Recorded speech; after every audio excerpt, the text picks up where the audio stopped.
نحمدہ نصلی علی رسولہ الکریم اما بعد فاعوذ باللہ من الشیطان الرجیم بسم اللہ الرحمن الرحیم الصلاۃ والسلام علیک یا سیدی یا رسول اللہ وعلی آلک وصحابک یا سیدی یا حبیب اللہ ان اللہ وملائکتہ یصلون علی النبی یا ایہا الذین آمنوا صلوا علیہ وسلموا تسلیما۔ میرے اسلامی بہنوں اور بھائیوں، السلام علیکم ورحمۃ اللہ وبرکاتہ۔ میں آپ کی بہن یوٹیوب چینل سے بات کر رہی ہوں۔ آپ سب کیسے ہیں؟ میری رب کریم سے التجا ہے کہ وہ شہدائے کربلا کے صدقے ہمارے گھروں میں خیر و برکت عطا فرمائے، مجھ سمیت کل بیماروں کو شفا دے، بے اولادوں کو صاحب اولاد کرے، بے زروں کو زر دے، بے گھروں کو گھر دے، پریشان حالوں کی پریشانیاں دور فرمائے، سب کے نیک نصیب کرے اور ہم سب کی نیک دلی حاجات کو قبول و منظور فرمائے، آمین۔ میری آج کی اسلامی ویڈیو کا موضوع ہے امیر المومنین حضرت ابوبکر صدیق رضی اللہ تعالیٰ عنہ۔ امیر المومنین حضرت سیدنا ابوبکر صدیق رضی اللہ تعالیٰ عنہ وہ صحابی ہیں جنہوں نے سب سے پہلے تاجدار رسالت شہنشاہ نبوت صلی اللہ علیہ وسلم کی رسالت کی تصدیق کی،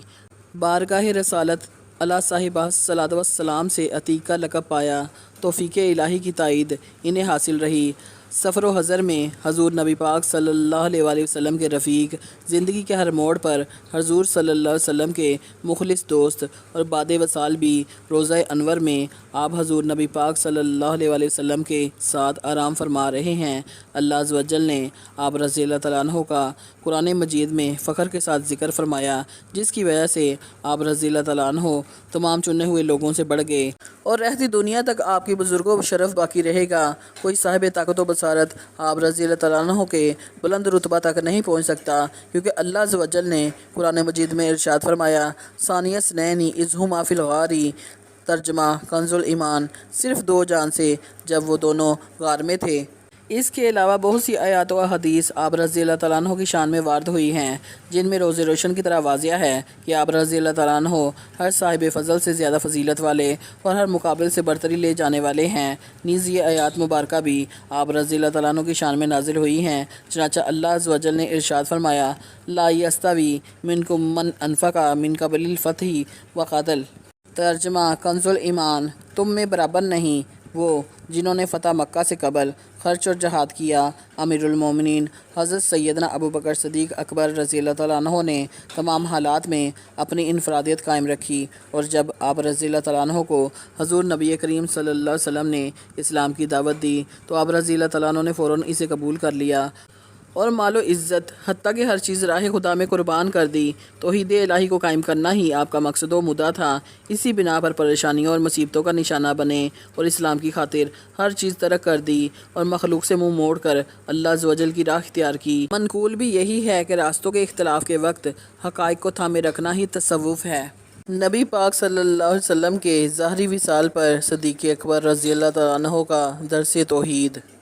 حضرت سیدنا عبداللہ ابن عباس رضی اللہ تعالیٰ عنہ سے مروی ہے کہ جب حضور نبی اکرم صلی اللہ علیہ وسلم کا وصال ظاہری ہوا تو امیر المومنین حضرت سیدنا ابوبکر صدیق رضی اللہ تعالیٰ عنہ باہر تشریف لائے اور دیکھا کہ امیر المومنین حضرت سیدنا عمر فاروق رضی اللہ تعالیٰ عنہ لوگوں سے کلام فرما رہے ہیں۔ امیر المومنین حضرت سیدنا ابوبکر صدیق اکبر رضی اللہ تعالیٰ عنہ نے فرمایا، اے عمر رضی اللہ تعالیٰ عنہ بیٹھ جائیے، لیکن امیر المومنین حضرت سیدنا عمر فاروق رضی اللہ تعالیٰ عنہ شدت جذبات کی وجہ سے نہ بیٹھے۔ امیر المومنین حضرت سیدنا ابوبکر صدیق اکبر رضی اللہ تعالیٰ عنہ نے پھر فرمایا، اے عمر رضی اللہ تعالیٰ عنہ بیٹھ جائیے۔ امیر المومنین حضرت سیدنا عمر فاروق رضی اللہ تعالیٰ عنہ بیٹھ گئے تو امیر المومنین حضرت سیدنا ابوبکر صدیق رضی اللہ تعالیٰ عنہ نے خطبہ دیا اور حمد و صلوات کے بعد ارشاد فرمایا، تم میں سے جو شخص حضرت سیدنا محمد مصطفیٰ صلی اللہ علیہ وسلم کی عبادت کرتا تھا وہ سن لے کہ آپ صلی اللہ علیہ وسلم وصال ظاہری فرما چکے ہیں۔ جو اللہ عز و جل کی عبادت کرتا تھا تو وہ جان لے کہ بے شک اللہ عز و جل زندہ ہے اور اسے کبھی موت نہیں آئے گی۔ اللہ عز و جل ارشاد فرماتا ہے، وَمَا مُحَمَّدٌ إِلَّا رَسُولٌ قَدْ خَلَتْ مِن قَبْلِهِ الرُّسُلُ أَفَإِن مَاتَ أَوْ قُتِلَ انقلبتم عَلَىٰ أَعْقَابِكُمْ۔ ترجمہ اور محمد تو ایک رسول ہیں، ان سے پہلے اور رسول ہو چکے، تو کیا اگر وہ انتقال فرمائیں یا شہید ہوں تو تم الٹے پاؤں پھر جاؤ گے؟ راوی بیان کرتے ہیں، اللہ عز و جل کی قسم ایسا لگتا تھا گویا لوگ جانتے ہی نہ تھے کہ اللہ عز و جل نے اس آیت کو نازل فرمایا۔ حتیٰ کہ جب امیر المومنین حضرت ابوبکر صدیق رضی اللہ تعالیٰ عنہ نے آیت تلاوت کی تو لوگوں نے سن کر اسے یاد کر لیا۔ اس کے بعد ہم نے لوگوں کو اس کی تلاوت کرتے سنا۔ حضرت سیدنا امام ابن شہاب زہری علیہ رحمۃ اللہ القوی بیان کرتے ہیں کہ حضرت سیدنا سید بن مسیب رضی اللہ تعالیٰ عنہ سے مروی ہے کہ امیر المومنین حضرت سیدنا عمر فاروق رضی اللہ تعالیٰ عنہ نے فرمایا، تم میں برابر نہیں وہ جنہوں نے فتح مکہ سے قبل خرچ اور جہاد کیا۔ اللہ کی قسم میں نے امیر المومنین حضرت ابوبکر صدیق رضی اللہ تعالیٰ عنہ کو اس آیت مبارکہ کی تلاوت کرتے سنا تو میں کانپنے لگا، حتیٰ کہ میرے پاؤں سن ہو گئے اور میں گھٹنوں کے بل زمین پر گر پڑا، اور یہ آیت سن کر مجھے یقین ہوا کہ حضرت محمد مصطفیٰ صلی اللہ علیہ وآلہ وسلم وصال ظاہری فرما چکے ہیں۔ صدیق اکبر رضی اللہ تعالیٰ عنہ کی دین پر استقامت۔ امیر المومنین حضرت ابوبکر صدیق رضی اللہ تعالیٰ عنہ کامل وفاداری کی بدولت اعلیٰ مراتب پر فائز ہوئے، اور کہا گیا ہے کہ تصوف بھی یہی ہے کہ انسان اللہ وحدہ لا شریک کے لیے کوشہ نشینی اختیار کر لے۔ ام المومنین حضرت عائشہ صدیقہ رضی اللہ تعالیٰ عنہ فرماتی ہیں کہ جب ابن دغنہ نے امیر المومنین حضرت سیدنا ابوبکر صدیق رضی اللہ تعالیٰ عنہ کو اپنی ذمہ داری میں لیا اور قریش نے قبول کر لیا تو انہوں نے ابن دغنہ سے کہا کہ ابوبکر صدیق رضی اللہ تعالیٰ عنہ سے کہو کہ اپنے رب کی عبادت اپنے گھر میں کیا کریں، گھر میں جتنی چاہیں نمازیں پڑھیں اور جتنا چاہیں قرآن پڑھیں، ہمیں اس سے کوئی تکلیف نہیں ہوگی، لیکن وہ اپنے گھر سے باہر کھلم کھلا نماز نہ پڑھیں۔ امیر المومنین حضرت ابوبکر صدیق رضی اللہ تعالیٰ عنہ نے اس پر عمل کیا اور اپنے گھر کے صحن کو جائے نماز بنا لیا، اسی جگہ نماز پڑھتے اور قرآن مجید کی تلاوت کرتے، لیکن یہاں بھی مشرکین کی عورتوں اور بچوں کا ازدحام لگا رہتا۔ وہ آپ رضی اللہ تعالیٰ عنہ کو دکھ میں دیکھ کر حیرت و تعجب کرتے، کیونکہ آپ رضی اللہ تعالیٰ عنہ کا یہ حال تھا کہ جب قرآن مجید کی تلاوت فرماتے تو اپنے آنسوؤں پر قابو نہ رکھ پاتے اور خوب آنسو بہاتے۔ اس بات سے سرداران قریش بہت پریشان تھے کہ کہیں ان کی عورتیں اور بچے اسلام کی طرف قائل نہ ہو جائیں، چنانچہ انہوں نے ابن دغنہ کو بلا کر اپنی تشویش کا اظہار کیا تو ابن دغنہ امیر المومنین حضرت ابوبکر صدیق رضی اللہ تعالیٰ عنہ کے پاس آیا اور کہا، اے ابوبکر، جس بات پر میں نے آپ کی ذمہ داری قبول کی ہے وہ آپ کو معلوم ہے، لہٰذا آپ اسی پر قائم رہیں یا میرا ذمہ چھوڑ دیں، کیونکہ مجھے یہ پسند نہیں کہ قریش میرے بارے میں یہ سنیں، میں نے اپنے ذمے کی حفاظت نہیں کی۔ امیر المومنین حضرت سیدنا ابوبکر صدیق رضی اللہ تعالیٰ عنہ نے فرمایا، میں تیرا ذمہ تجھے لوٹاتا ہوں اور اللہ عز و جل اور اس کے رسول صلی اللہ علیہ وسلم کے ذمہ پر راضی ہوتا ہوں۔ ان دنوں رسول اللہ صلی اللہ علیہ وآلہ وسلم مکہ ہی میں تشریف فرما تھے۔ صدیق اکبر رضی اللہ تعالیٰ عنہ کی قرآن فہمی۔ حضرت سیدنا اسود بن بلال رضی اللہ تعالیٰ عنہ سے مروی ہے کہ امیر المومنین حضرت ابوبکر صدیق رضی اللہ تعالیٰ عنہ نے اپنے رفقا سے فرمایا، ان دو آیتوں کے بارے میں تم کیا کہتے ہو؟ ان الذین قالوا ربنا اللہ ثم استقاموا فلا خوف علیہم ولا هم یحزنون۔ ترجمہ، بے شک وہ جنہوں نے کہا ہمارا رب اللہ ہے پھر ثابت قدم رہے۔ الذین آمنوا ولم یلبسوا ایمانہم بظلم۔ ترجمہ، وہ جو ایمان لائے اور اپنے ایمان میں کسی ناحق کی آمیزش نہ کی۔ رفقا نے عرض کی، ربنا اللہ ثم استقاموا سے مراد یہ ہے کہ انہوں نے دوسرا دین اختیار نہیں کیا، اور ولم یلبسوا ایمانہم بظلم کا مطلب یہ ہے کہ انہوں نے اپنے ایمان میں گناہ کر کے ناحق کی آمیزش نہیں کی۔ امیر المومنین حضرت سیدنا ابوبکر صدیق رضی اللہ تعالیٰ عنہ نے فرمایا، تم نے ان آیتوں کا محمل درست بیان نہیں کیا۔ پھر ارشاد فرمایا، ربنا اللہ ثم استقاموا سے مراد یہ ہے کہ وہ اللہ کے غیر کی طرف متوجہ ہی نہیں ہوئے، اور ولم یلبسوا ایمانہم بظلم کا مطلب یہ ہے کہ انہوں نے اپنے ایمان میں شرک کی آمیزش نہیں کی۔ حضرت ابوبکر صدیق رضی اللہ تعالیٰ عنہ کو اللہ تعالیٰ اور بارگاہ رسالت مآب صلی اللہ علیہ وسلم میں خصوصی اہمیت و فضیلت حاصل تھی۔ قرآن مجید کے تقریباً 32 آیات آپ کے متعلق ہیں جن سے آپ کی شان کا اظہار ہوتا ہے۔ آپ صلی اللہ علیہ وسلم نے آپ رضی رضی اللہ تعالیٰ عنہ کے بارے میں فرمایا کہ مجھ پر جس کسی کا احسان تھا میں نے اس کا بدلہ چکا دیا ہے، مگر ابو بکر کے مجھ پر وہ احسانات ہیں جن کا بدلہ اللہ تعالیٰ روز قیامت انہیں عطا فرمائے گا۔ اللہ تعالیٰ ہمیں سیرت سیدنا صدیق اکبر رضی اللہ تعالیٰ عنہ سے اکتساب فیض کرتے ہوئے اپنے اقوال، اعمال اور احوال بدلنے کی توفیق عطا فرمائے اور محبت رسول اللہ صلی اللہ علیہ وسلم کی خیرات سے ہمارے قلوب و ارواح کو منور فرمائے، آمین بجا سید المرسلین صلی اللہ علیہ وآلہ وسلم۔ ارشاد باری تعالیٰ ہے، نمبر 1، سب سے اچھی بھلائی سے برائی کو دفع کرو، سورۃ المومنون آیت نمبر 96۔ نمبر 2، اور لوگوں سے اچھی بات کہو، سورۃ البقرہ آیت نمبر 83۔ نمبر 3، اور جب کوئی تمہیں کسی لفظ سے سلام کرے تو تم اس سے بہتر الفاظ میں جواب دو یا وہی کہہ دو، سورۃ النساء آیت نمبر 86۔ نمبر 4، اور کسی سے بات کرنے میں اپنا رخسار کچھ نہ کرو، یعنی بے رخی سے منہ نہ پھیرو، سورہ لقمان آیت نمبر 18۔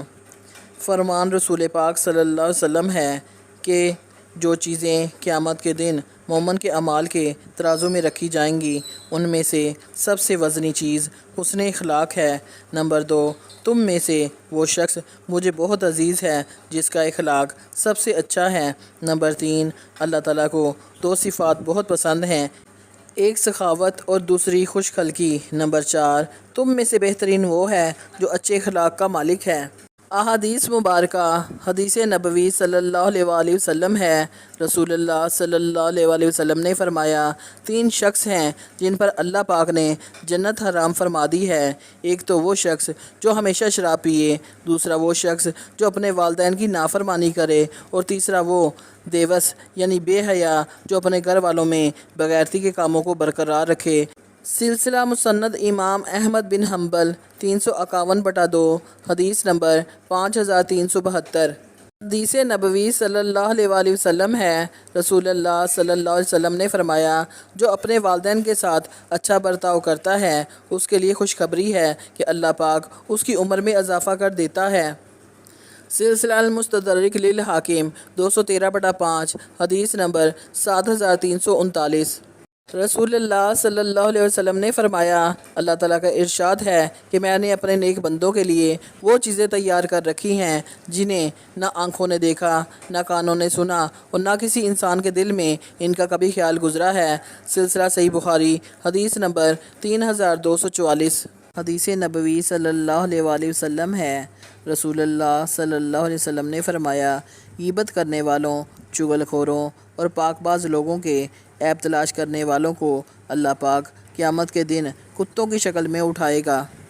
سلسلہ الترغیب و ترہیب 3/325، حدیث نمبر 10۔ حدیث نبوی صلی اللہ علیہ وآلہ وسلم ہے، رسول اللہ صلی اللہ علیہ وسلم نے فرمایا جو میرے اہل بیت میں سے کسی کے ساتھ اچھا سلوک کرے گا میں قیامت کے دن اس کا بدلہ اسے عطا فرماؤں گا۔ سلسلہ تاریخ ابن عساکر 45/303۔ رسول اللہ صلی اللہ علیہ وسلم نے فرمایا کسی بندے کا ایمان اس وقت تک درست نہیں ہو سکتا جب تک اس کا دل درست نہ ہو جائے، اور کسی کا دل اس وقت تک صحیح نہیں ہو سکتا جب تک اس کی زبان درست نہ ہو جائے، اور وہ شخص تو جنت میں داخل ہو ہی نہیں سکتا جس کے شرارتوں سے اس کا ہمسایہ سکون میں نہ ہو۔